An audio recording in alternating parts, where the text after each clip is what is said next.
港九龍塘基督教中華宣道會係一間以辦學傳福音為理念嘅教會。自1955年起，本會藉住辦學，以全人教育為基礎，實踐基督教教育，將上帝嘅真理同埋福音傳揚。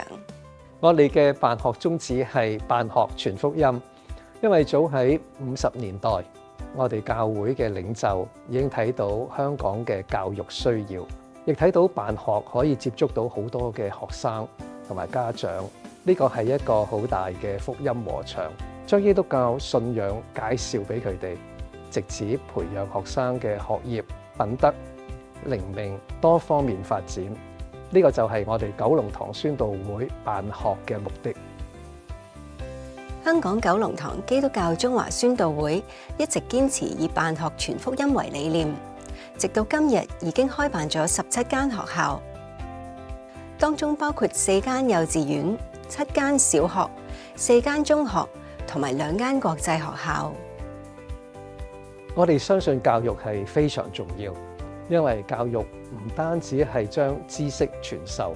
當中亦包括以上帝真理引導人走當行嘅路，同時將上帝給予人嘅盼望、愛同埋福音傳播，以聖經嘅真理為本，提供優質教育。所以本會嘅辦學宗旨就係本住基督嘅精神推行靈、德、智、體、群、美、六育並重嘅全人教育，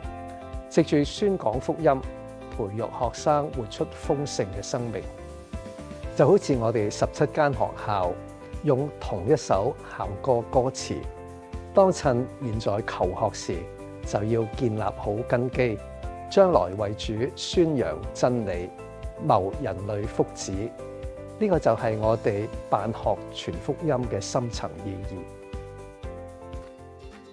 我哋所有學校都用聖經箴言9章10節作為校訓。敬畏耶和華是智慧的開端，認識至聖者便是聰明。我哋一直將上帝嘅真理同埋教導傳承，延展到17間學校嘅當中，以同一理念、同一目標，努力堅守至今。我哋本會開辦嘅都係基督教學校，每間學校都會透過唔同嘅組會、晨更會、敬拜讚美會、班祈禱會、福音周以及節期崇拜等等，營造基督教文化，等學生去認識福音、思考信仰同埋生命。喺求學階段，同學如果能夠培養出良好嘅品格，就能夠應付人生嘅種種挑戰。而美好嘅品格絕非一朝一夕塑造而成，而係藉住生活嘅經驗一點一滴累積而嚟。同學需要建立正確嘅生活態度，珍惜生命，喺校園生活中學習與人相處，愛人愛己，關愛群體，發展良好品德，以美好生命讚美上帝。以我哋學校為例，我哋以 Praise P-R-A-I-S-E 作為品德培育目標，藉住生命教育、環保教育、健康教育、社會關懷、性教育等等不同嘅課題，建立正確嘅價值觀同埋良好品格。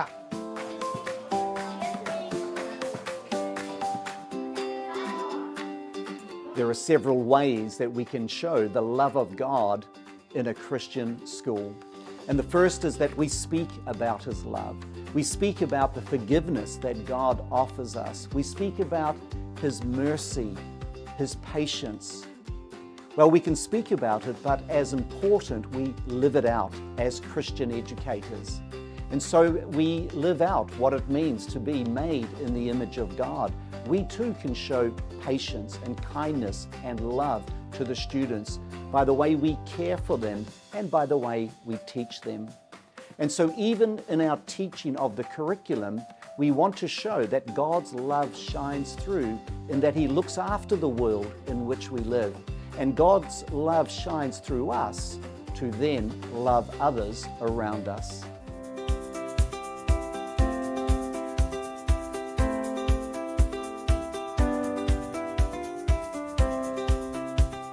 其實過去咁多年以嚟，九龍塘宣道會辦學嘅過程，要面對各種挑戰同時代轉變，能夠持守辦學傳福音呢個統一嘅理念，其實真係唔容易。但感恩上帝恩手帶領，能夠建立今日17間學校，真係滿有恩典。但正如剛才所講，時代不斷轉變，我哋把握呢一份嘅恩典嘅同時，亦唔夠膽去怠慢。所以我哋着重學生教育嘅同時，亦非常重視我哋嘅專業教師團隊。老師們就住唔同嘅進修同培訓裝備自己，應對時代轉變，營造一個充滿關愛嘅環境，培育學生學業、品格同領域各方面發展，活出豐盛嘅生命，讓我哋嘅學校出嚟嘅學生能夠成為充滿愛嘅新一代。香港九龍塘基督教中華宣道會會繼續持守辦學傳福音呢一個理念，希望培育學生多元發展之外，亦都繼續將上帝嘅真理、愛同埋福音傳揚開去，達至榮神益人。